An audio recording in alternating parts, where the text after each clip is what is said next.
السلام عليكم ورحمة الله وبركاته حبايبي. ازيكم عاملين ايه؟ يا رب تكونوا بخير ان شاء الله. واحب اطمن عليكم يعني، ويا رب تكونوا كويسين. النهاردة حلقتنا هتبقى باستا. عشان في حبايبي كتير طلبوا مني الباستا، فانا النهاردة ان شاء الله انا هعمل لهم باستا بالطريقة الايطالي. باستا اللي هي الكرنبيط بتاعنا او البروكلي. باستا البروكلي يعني انا هعملها لكم النهارده بالكرنبيط الابيض بتاعنا العادي. انا عملته لكم قبل كده لما كانت مروه عندي بالبروكلي. النهارده هعمله لكم بالكرنبيط الابيض العادي، عشان لو مش متوفر عندك البروكلي تعمليه بالكرنبيط، وهو برضو بيطلع جميل. وهي نفس الطريقه، هو بيتعمل بطريقتين: طريقه بالزبده بالبرو اللي هي بالزبده بنشوح فيها البروكلي، وفي طريقه تانية اللي انا هعملها لكم النهارده اللي هي اليو اوليو ببرونشينو، يعني بالثوم والزيت والشطه بالايطالي. فالنهارده انا هعمل لكم بنه. وطبعا انتوا عارفين ان انا بحب اجيب النوع اللي هو دايما بيبقى ايطاليانو، انا دايما بجيبه ببيتي على طول.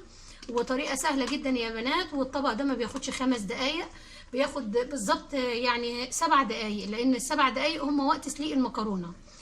بياخد 7 دقايق بالظبط. فان شاء الله باذن الله انا هعمله لكم، وهتجربوه وهيبقى جميل قوي، والاطفال هيحبوه والكبار كمان. وطبق سهل ومفيد وصحي. ما بيجيبش بقى لا تقولوا لي بقى حموضه، ولا تقولوا لي حرقان، ولا تقولوا لي قولون، ولا اي حاجه. هو طبق بالفعل متكامل وطبق جميل. وصراحه لما بنبقى مستعجلين بنعمله لوحده وبناكله لوحده وخلاص، تصبيره يعني. اما الواحد بياكل حاجه تصبيره كده هو في الشارع، لا روحي البيت اعملي طبق باستا من ده، بيبقى جميل وبيبقى حلو وبيبقى سهل كمان في عمايله. ممكن تجيبي الكرنبيط وتفرزيه وتحطيه في الفريزر عادي. لان برضو انا واحده حبيبتي لما قلت في حلقه قبل كده ان انا بجيب الكرنبيط وبفرزه، قالت لي بالفعل يا ماما زوزة انا جايبه الكرنبيط ومفرزه الكرنبيط الابيض بتاعنا ومفرزاه، ومستنياني ان انا انزل لها الحلقه. يا رب تكون سامعاني. انا طبعا مش بتذكر الاسامي، اسفه معلش. انا مش بتذكر الاسامي خالص، لان انا يعني طول النهار على التليفون، فطبعا مش بتذكر الاسامي خالص. فان شاء الله ان شاء الله هعمل معاكم الطبق. استنوني بقى عشان نشوف الطبق بتاعنا عامل ايه. وهو طبق جميل وصحي وسهل خالص، وان شاء الله ينال اعجابكم. استنوني يا حبايبي.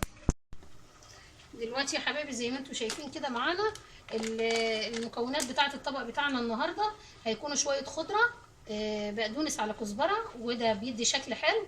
وهيكون عندنا الكرنبيط اللي هو الابيض بتاعنا العادي، سلقناه في شويه ملح صغيرين على النار، حبه ملح صغيرين جدا يعني، بس عشان ما يبقاش دلع يعني. سلقناه السليق العادي بتاعنا خالص اهو زي ما انتم شايفين. ده كان متفرز عندي في الفريزر.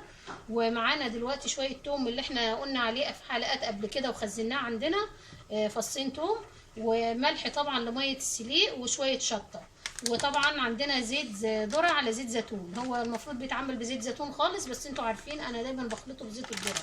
وطبعا هنا البنه اللي هي الايطاليانو اللي انا دايما بجيبها، لان هي افضل انواع موجوده، وبتبقى جميله في الاطباق الايطالي، عشان ما نبقاش عاملين طبق ايطالي والطعم ما يطلعش ايطالي. لا، هو كده يطلع ايطالي ان شاء الله ويطلع طعمه جميل. فانا دلوقتي الميه طبعا على النار بتغلي، هحط فيها الملح واحط فيها المكرونه علشان الفيديو بس ما يبقاش طويل عليكم. هحط فيها الباستا تتسلق علشان الوقت بتاعنا هم 7 دقايق. هي المكرونه هتتسلق 7 دقايق. انا هعمل طبق واحد بس عشان النهارده انا بس اللي هاكل، مفيش حد معايا النهارده، ربنا معايا. فانا هاكل انا الطبق ده ان شاء الله. فزي ما انتم شايفين كده يا حبايبي، هعمل طبق المكرونه الباستا بالبروكلي. احنا هنجيب سكينه. ايوه، السكينه اهي. الباستا طبعا انا حطيتها في الميه تتسلق علشان ما تاخدش وقت. هنقطع كده البروكلي. هنقطع الكرنبيط كده يا حبايبي زي ما انتم شايفين، هنقطعه حتت كده.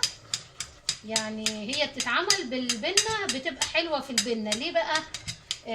بالبنه بالذات بتبقى جميله في الحاجات اللي زي كده، لان ما انت بتقطعي بقى الخضار بالشكل اللي انا بقطعه ده، اما بتيجي تقلبيهم على بعض بقى ساعه ما بتجهزي الطبق في الباديلا او في الطاسه، بيبقى فيه القطع الصغيره دي بتخش جوه وحده المكرونه البنه او الباستا البنه، بتخش جواها فبتدي لها طعم، فبتيجي تاكليها بالشوكه كده بتلاقي فيها طعم جميل قوي. فهي ان شاء الله ان شاء الله هيعجبكم باذن الله يعني، لان الناس طلبوه مني وانا عملت لهم البروكلي وقالوا لي طعمه جميل وادوني كومنتات عليه حلوه قوي.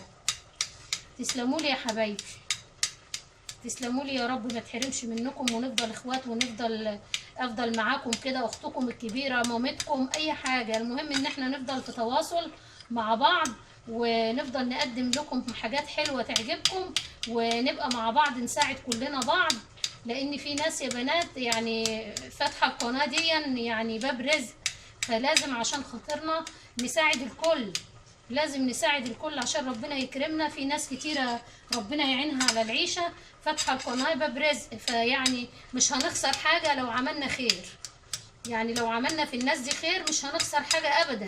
ما انت قاعدة على النت بالليل وبالنهار، ما فيش مشكلة خالص ان انت تخشي على اخت من الاخوات وتشوفي لها الفيديوهات بتاعتها، تعملي لها مشاهدة، تعملي لها عدد الساعات، تشتركي عندها، يعني دي حاجة كويسة قوي. ودايما تعملوا الخير يا بنات، وما بيروحش والله، بيبقى عند ربنا موجود، ما تقلقوش خالص، يعني مفيش حاجة بتروح. ربنا يا رب يسعدكم ويكرمكم كلكم وتبقوا سباقين بالخير.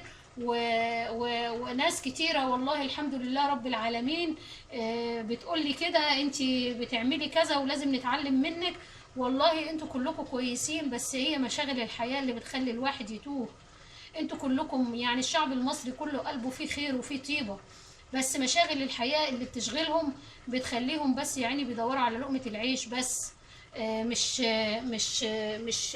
مش حقد يعني، مش قلوب وحشة يعني، لا، هم قلوبهم كويسة، بس ظروف الحياة هي اللي بتخليهم زي ما بيقولوا مشغولين، مش قادرين مثلا انهم يقدموا الخير. لكن لما بيقفوا في موقف بتلاقي الخير بيطلع من قلوبهم تلقائي يعني.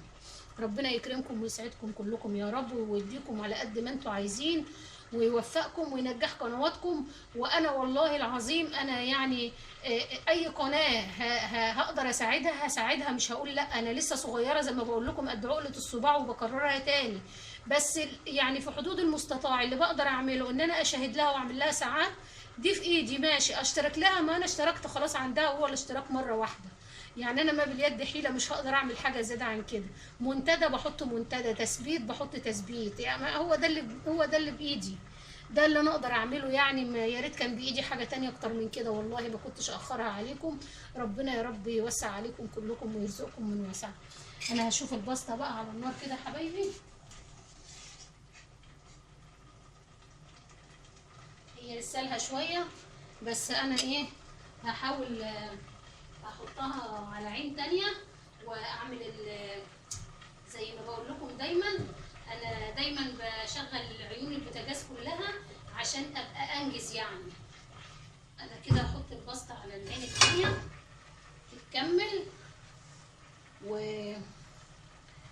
هجيب بس كده ثواني زي ما انتوا شايفين كده يا حبايبي. انا هحط الزيت في الطاسة اهو، شوية زيت كده، وهنحط معاهم الثوم، الزيت ومعاهم الثوم على طول، فصين الثوم المتقطعين زي ما انتوا شايفين، وهنحط معاهم اول بس ما يعملوا كده هنحط معاهم الشطه، بس بعد ما ما يطلعوا ريحتهم بس، لان لو حطينا الشطه من الاول هتغمق الطبق خالص ومش هتبقى حلوه. فان شاء الله كده انا معاكم اهو واحده في واحده كده، وهنعمل طبقنا الجميل وسهل خالص وبسيط ومش مكلف، وكمان طعمه جميل. اهم ما في الموضوع ان هو كمان طعمه حلو اهو. هنحط بقى احنا دلوقتي شويه الشطه دي بتديله طعم. ممكن تحطي شطه خشنه، انا حاطه هنا شطه ناعمه بس مش مشكله، ممكن تحطي الشطه الخشنه عادي زي ما انتوا شايفين. وهنحط كميه البروكلي او القرنبيط اللي احنا سلقناها وهرسناها كده زي ما انتوا شايفين، وهنشوحه بقى كده. ريحتها طعمه، ريحتها جميله جميله جميله، مش قادره اقول لكم الريحه عامله ازاي. زيت الزيتون يا بنات جربوه بزيت الزيتون، حاسه ان انا في المطعم، حاسه ان انا جوه المطعم دلوقتي وبعمل الطبق ده. بس طبعا بنعمله بالبروكلي، هم عندهم القرنبيط الابيض ده برضه، بس احنا كنا دايما نعمله بالبروكلي يعني. الكرنبيط ده كنا بنسلقه وبنطلعه بالشكل ده، نعمله كده بزيت اوليو ببولونشينو بالزيت والثوم والشطه، وبنطلعه طبق مقبلات كده او خضار زي خضار سوتيه مثلا كده. ده كان طلب برضه، يعني انت ممكن تاكليه كده. اللي مش بيحب الكرنبيط مقلي يعمله بالطريقه دي، او يعمله في الفرن بلحمه او ببشاميل عادي، يعني بيبقى جميل. وممكن يتاكل على كده على فكره، يعني هو كده ممكن يتاكل ما فيهاش اي مشكله خالص، بيبقى جميل. هنحط معاهم شويه بريد سملو او شويه بقدونس من اللي احنا قطعناه، هنحط منهم كده شويه وهنقلبه على ما الباستا بس تتسلق. بس هو كده بقى الطبق بتاعنا يعتبر ايه، برونتو زي ما بيقولوا. برونتو يعني جاهز، برونتو بالايطالي يعني جاهز. هنعمل بقى الباستا كده، هي خلاص هتلاقيها بالفعل خلاص، يعني اكيد زمانها خلاص كده ال7 دقايق فاتوا. تمام كده ماشي. هنطفي كده النار وهناخد الباستا بقى كده زي ما انتوا شايفين اهي، هنحطها كده على اللي احنا عملناه ده. وطبعا زي ما انتوا عارفين دايما بقول لكم احنا بنحب نعمل ايه، بنكمل بقيه سوى الباستا بحبه ميه من بتوع سليق المكرونه.